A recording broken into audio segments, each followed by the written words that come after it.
I was folding the third hand-knitted sweater when my phone rang.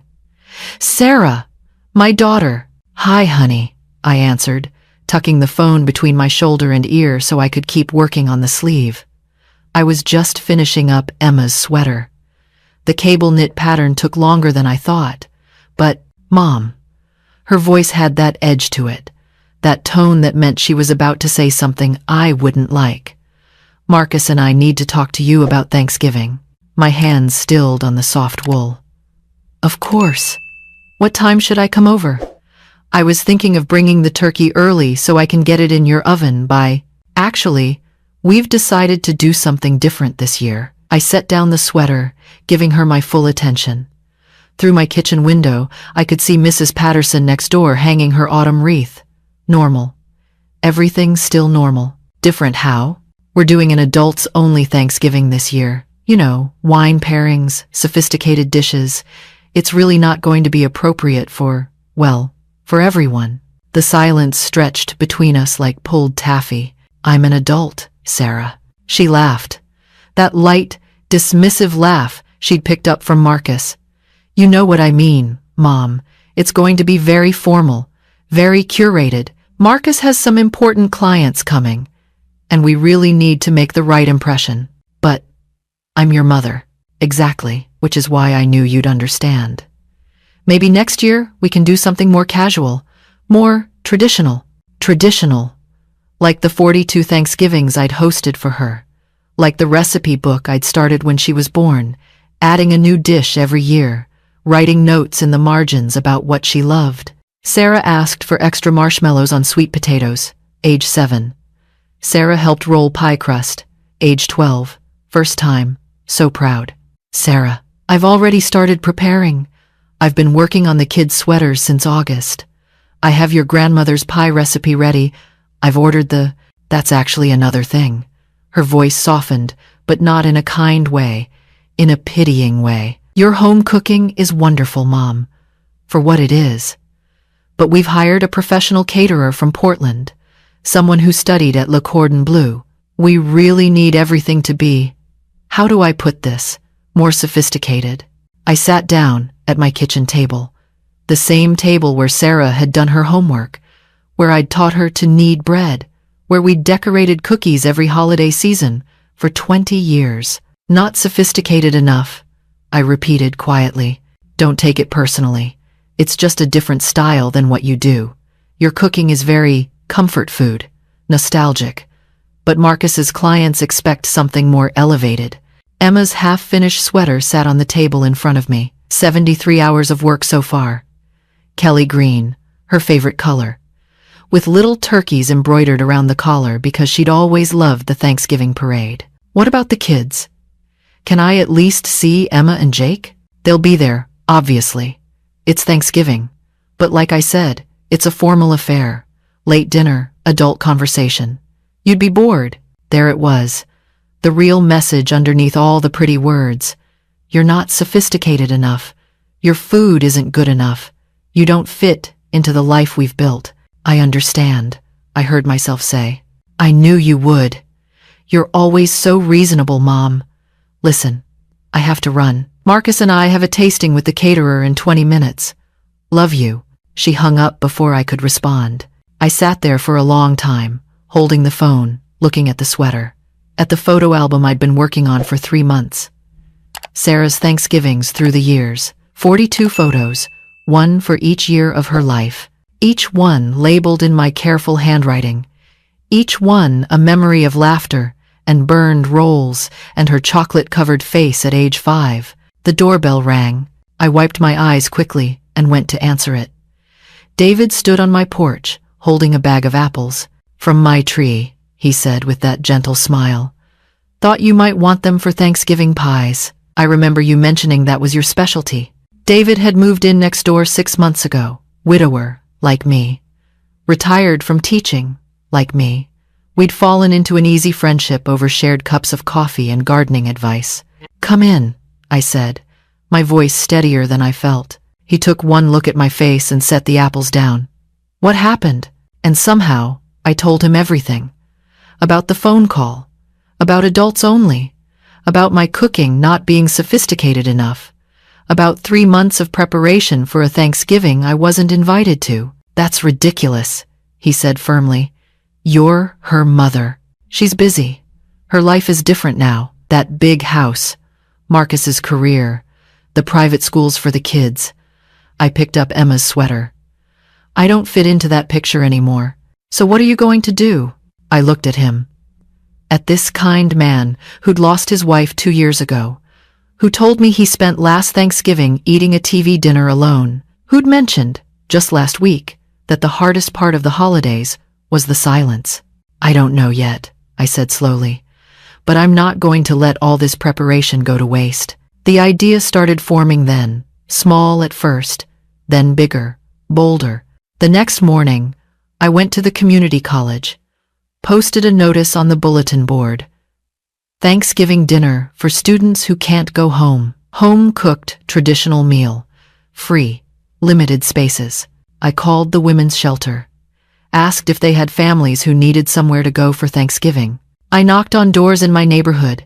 Mrs. Patterson, whose kids lived overseas. The young couple, 3 houses down with a newborn, overwhelmed and exhausted. Mr. Chen, whose wife had passed away last spring. Just a simple Thanksgiving, I told each of them. Nothing fancy, just traditional home cooking. David helped me set up tables in my backyard. We borrowed chairs from the church. I pulled out every tablecloth, every dish, every piece of silverware I owned, and I cooked. I made my mother's turkey recipe, the one that takes 2 days of brining and basting, the stuffing with sage from my garden, sweet potato casserole with the marshmallow topping Sarah used to sneak bites of when she thought I wasn't looking, green bean casserole, cranberry sauce from scratch, Parker House rolls, and pies, apple, pumpkin, and pecan, with lattice crusts and leaf cutouts and all the care I'd been saving for Sarah's sophisticated dinner. The morning of Thanksgiving, I set my table like I always had, autumn leaves scattered down the center, candles in my grandmother's brass holders, name cards at each place, even though most of my guests were strangers. I put on the dress I'd bought specifically for Sarah's dinner party, the nice one from Macy's that I'd saved for 2 months to afford, the one I'd thought might make me look sophisticated enough for her new life. At 2 o'clock, they started arriving. 3 college students, 2 boys and a girl, who stood in my doorway looking like they might cry. Is this for real? The girl asked. Like, actual Thanksgiving? A mother from the shelter, with 2 small children, who clutched stuffed animals and stared at the food with wide eyes. Mrs. Patterson, with a bottle of wine and tears in her eyes. I haven't had Thanksgiving with people in 5 years. David, who'd gone home to change into a suit jacket and brought flowers. Mr. Chen, carrying a dish of dumplings. Not traditional, he said apologetically. But my wife always said Thanksgiving was about sharing what you love. The young couple with their baby, who apologized 3 times for the diaper bag. By 3 o'clock, 15 people sat around my tables. Strangers and neighbors, young and old. The conversation rose and fell like music. One of the college students, a boy named Marcus, ironically started crying when he tasted the turkey. My grandmother used to make it like this, he said. I haven't had real Thanksgiving since she died. The little girl from the shelter asked if she could have extra marshmallows. I gave her the whole bowl. Mrs. Patterson told stories about Thanksgivings past, and Mr. Chen shared memories of his wife, and the young mother nursed her baby while eating pie, looking more relaxed than she had when she arrived. This, I thought. This is what Thanksgiving is supposed to be. I was in the kitchen, cutting more pie, when my phone rang. Sarah. I almost didn't answer. But something habit, hope, I don't know, made me pick up. Mom? Mom, where are you? Her voice was strained, panicked. I'm at home, honey. Having Thanksgiving dinner. What? But I thought, never mind. Listen, Mom, I need you to get over here right now. Can you bring your pumpkin pie? I don't understand. I thought you had a caterer. The caterer? She paused. I heard Marcus's voice in the background, sharp and angry. The caterer's food was inedible. Pretentious garbage. Marcus's clients are here, and they're expecting a real meal, and can you please come? Please, and bring whatever you have. The turkey, the stuffing, anything. I looked through my kitchen doorway at my dining room, at the tables full of people who'd wanted me there, who'd appreciated my not sophisticated enough cooking, who'd asked for recipes in seconds and packed up leftovers like they were treasures. I can't, I said calmly. What do you mean you can't? Mom, this is important. Marcus's career depends on this. We need you. You needed a caterer. You got one. Mom, don't be difficult. I'm sorry, okay? I'm sorry about what I said. Your cooking is fine. It's great. Just please, I'm having Thanksgiving dinner, Sarah, with people who wanted me here. What people? Who's there?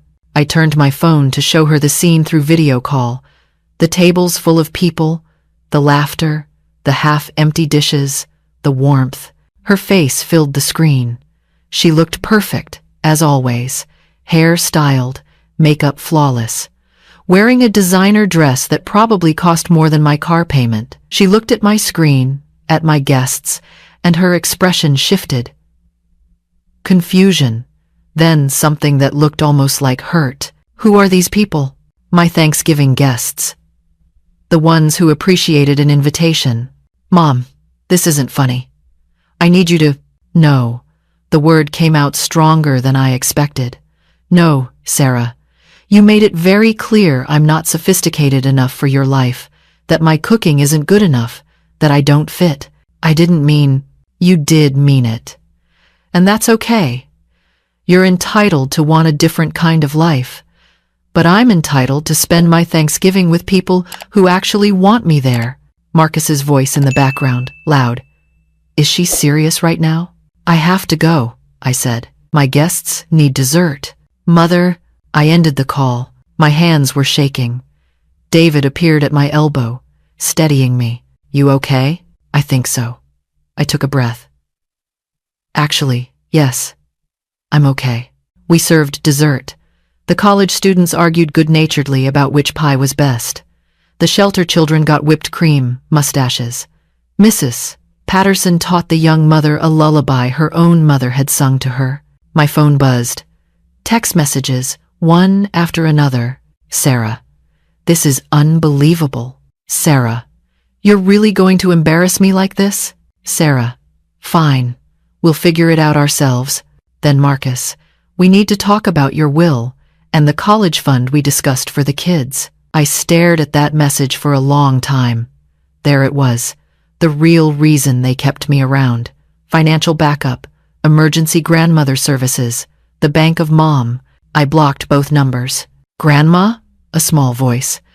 I turned to find the little girl from the shelter, holding up her plate. Can I have more pie, please? Of course, sweetheart. I cut her another slice, this time of apple. She took it with both hands like it was precious. This was what I'd been making all those pies for. Not for people who thought my cooking wasn't sophisticated enough. For people who understood that love tastes like brown sugar and cinnamon. After dinner, we played charades in the living room. Mr. Chen taught the college students how to fold paper cranes. The young couple fell asleep on my couch while everyone cooed over their baby. As people were leaving, they hugged me. Really hugged me. Thank you, the college girl said, crying again. You have no idea what this meant. Same time next year? Mrs. Patterson asked hopefully. Absolutely, I heard myself say. And I meant it. David was the last to leave. He stood on my porch, looking at me with something that made my heart do strange things. You're remarkable, he said. You know that? I'm just someone who made too much food. No, you're someone who turned pain into generosity, who fed people who were hungry for more than just food. He touched my hand gently. Your daughter doesn't know what she's missing. After he left, I cleaned up, washed dishes, put away leftovers, found the sweaters I'd knitted, still unfinished. My phone buzzed. Unknown number. Grandma? It's Emma. My heart jumped. Emma? Honey? Are you okay? I'm using Dad's old phone. Mom doesn't know I'm calling. Her voice was quiet. Grandma, I'm sorry. About Thanksgiving. I wanted you there. I told Mom, but she said it was grown-up stuff and I wouldn't understand. It's not your fault, sweetheart. Mom's really mad. She's been crying. Dad's yelling. The dinner was awful. The caterer made weird stuff nobody liked, and Mom kept saying she should have just invited you in the first place. Emma sniffled. I miss you. Can I still come visit you?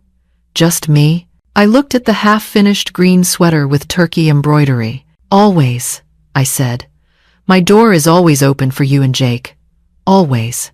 Even though Mom and Dad were mean, you're not responsible for your parents' choices, Emma. I love you. That doesn't change. I love you too, Grandma. After we hung up, I picked up the sweater and started knitting again. Emma would get her sweater for Christmas, and Jake would get his, because they were children, and they deserved traditions, and someone had to show them what unconditional love looked like. But Sarah and Marcus? They'd get a card. Just a card. I made a list the next day. Call lawyer. Revise will. Leave house to charity. Set up trust for Emma and Jake, accessible when they're 25. Not a penny to Sarah and Marcus. Cancel Sarah's name on all my accounts. Set up recurring donation to the women's shelter. Sign up for that watercolor class David mentioned. Book flight to see my sister in Arizona. Look into volunteer opportunities at the community college. The following week, Sarah showed up at my door. She looked tired. Her perfect facade was cracking. Mom, we need to talk. Do we? Can I come in? I stepped aside. Let her into the house where she'd grown up, where I'd rocked her through nightmares and celebrated every birthday, and taught her how to cook the recipes she now called unsophisticated. She sat at the kitchen table, touched the wood grain like she was remembering. Marcus's clients canceled their contract. They said if we treated family like that, they didn't want to work with us. I'm sorry to hear that. Are you? I sat down across from her. What do you want, Sarah? I want to apologize. I was wrong. What I said was cruel. You didn't deserve that. No, I didn't. Can we go back to how things were? I looked at my daughter, at the woman she'd become, polished and sharp and so focused on appearing successful that she'd forgotten what actually mattered. No, I said quietly. We can't. Mom, you didn't just uninvite me from Thanksgiving, Sarah. You told me I wasn't good enough, that 40 years of love and cooking and tradition was embarrassing to you, that I didn't fit into your new life. I was trying to impress Marcus's clients. By humiliating your mother, she flinched. And then, I continued, when you needed me, not wanted me, needed me, you expected me to drop everything and save you. You expected me to still be the mother who'd do anything for you. But Sarah, you can't have it both ways. You can't exclude me when it's convenient and include me when it's necessary. So what? You're just done with me? Your only daughter? I'm done being taken for granted. I'm done being your backup plan. I'm done apologizing for not being sophisticated enough for the life you chose. Tears ran down her face, ruining her makeup. She looked younger suddenly, like the little girl who used to help me in this kitchen. I don't know how to fix this, she whispered. I don't know either. But I know it doesn't start with you asking for my money or my cooking. It starts with you deciding whether you actually want a mother or just a resource. She left without another word. That was 3 weeks ago. She hasn't called. Marcus sent one more text about the college fund. I blocked that number too. But Emma calls every Tuesday evening. We talk about school and friends and books. She asked if she could come spend Christmas with me. I said yes. Sarah hasn't responded to the request. David and I have coffee most mornings now. We're taking the watercolor class together. Yesterday, he brought me a painting he'd done of my Thanksgiving table, full of people and food and warmth. I cried when I saw it. I'm thinking, he said carefully, that maybe we could host Thanksgiving together next year. My place is bigger. We could invite more people. I'd like that. He smiled, touched my hand, And for the first time in 5 years, I thought maybe life after being needed by your children could be more than just survival. Maybe it could be joy. I'm finishing Emma's sweater tonight. I've decided to make matching ones for the children from the shelter. They need something warm, something made with love. Sarah was right about one thing. My cooking isn't sophisticated. It's simple, traditional, made with ingredients you can pronounce and recipes passed down through generations. But those college students cried over it. That little girl asked for seconds. Mrs. Patterson called it the best Thanksgiving she'd had in years. Turns out sophisticated is in the eye of the beholder, and I've decided to surround myself with people who find sophistication in kindness, in sharing, in showing up for each other. Sarah has her Le Cordon Bleu caterer and her important clients and her big house. I have 15 new friends, a freezer full of leftovers that I distributed to everyone who couldn't attend, a date to the symphony with David next week, and the knowledge that when I set a table, people actually want to sit at it. I'll leave the door open for Sarah, for whenever she's ready to have a mother instead of a resource, for whenever she remembers that family isn't about looking sophisticated, it's about showing up. It's about the imperfect, not fancy love that feeds people's souls along with their stomachs. But I won't wait by the phone anymore. I won't make myself smaller to fit into her life. I won't apologize for the love I've given, or the traditions I've kept, or the fact that my worth can't be measured by Michelin stars. I'm 68 years old. I've spent 42 years hosting Thanksgiving. And this year, for the first time, I hosted it for people who actually wanted to be there. That's not just sophisticated. That's revolutionary.